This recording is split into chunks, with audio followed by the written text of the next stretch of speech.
Президента на Върбица Бенковски Вальо Драганов. Загуба в изключително важен матч у дома за Купата на България, но третодивизионния ОФК Хасково, който точно преди тази среща пък надигна глава, но смея да твърдя много равностойна среща. Какво не стигна на Върбица да се сбори и да не загуби поне в редовното време? Играхме. Първо искам да благодаря на хората, които отделиха от времето си и дойдоха на матча и да подкрепиха. Да благодаря на момчетата за страхотната игра. Раздадоха се. Видяхме, че не е нещо страшно да играе срещу третодивизионен отбор. Мисля, че стояхме много добре на терена. Не мисля, че някъде надиграха нещо повече. Имаха си момчетата две положения, караха си ги и просто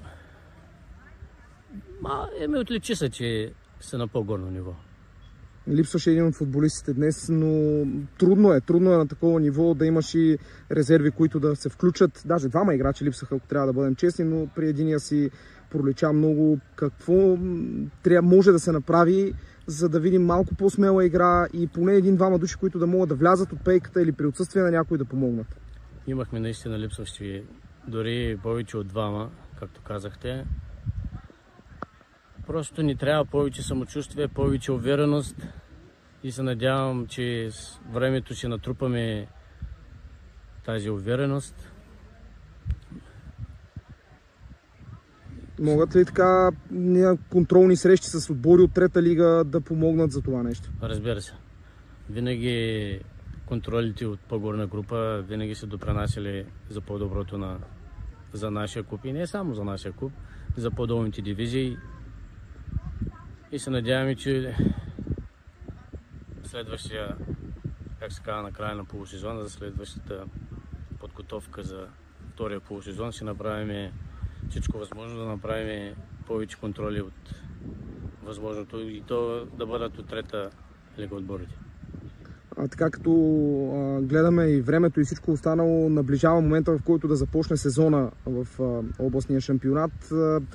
С оглед и на медийното отразяване чрез дигитален спорт, проекта на Bookmaker рейтинги, това ще бъде ли един голям позитив Върбица да има хора с отбора, които да обръщат повече внимание на групата? Може ли по този начин да се вдигне и нивото, да се помогне за намиране на спонсори? Как гледате на това?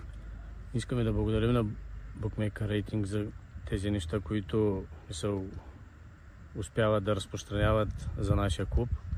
Голяма благодарност. Със сигурност достига до много хора и това е много добре за нашия клуб. Със сигурност ще дигнем нивото. Ще намерим хора не само като футболисти, но и хора, които имат желание да работят за организации, спонсори. Водим разговори всеки ден. Това, че има така по-сериозен интерес вече към групата, помага ли се намирането на такива хора? Да. Почти вече с колко фирми? С Михалково ни подсигуриха водата за полусезона на децата ни, U17. Механа Радопчани направи официален екип за свободно носене. VM Дентал център, тренировъчни тениски и ДХ Норд Хамбург с доста хубави постъпления за нашата група. И скоро ще има информация и за съперниците и цялата програма за групата, но поне името на първия съперник можем ли да разкрием в това? Да, днес сме на събранието, срещата с клубовите. Теглихме жребия. 8 отбора е в групата. Миналата година Родозем няма да участват. Тази година Черноочи не се включват. На 20-21 септември този месец започва първенството. Още не е уточнена датата, дали на 20, дали 21, но домакинство е на ФК Девин. Добре, благодарност и успех в новия шампионат. Благодаря.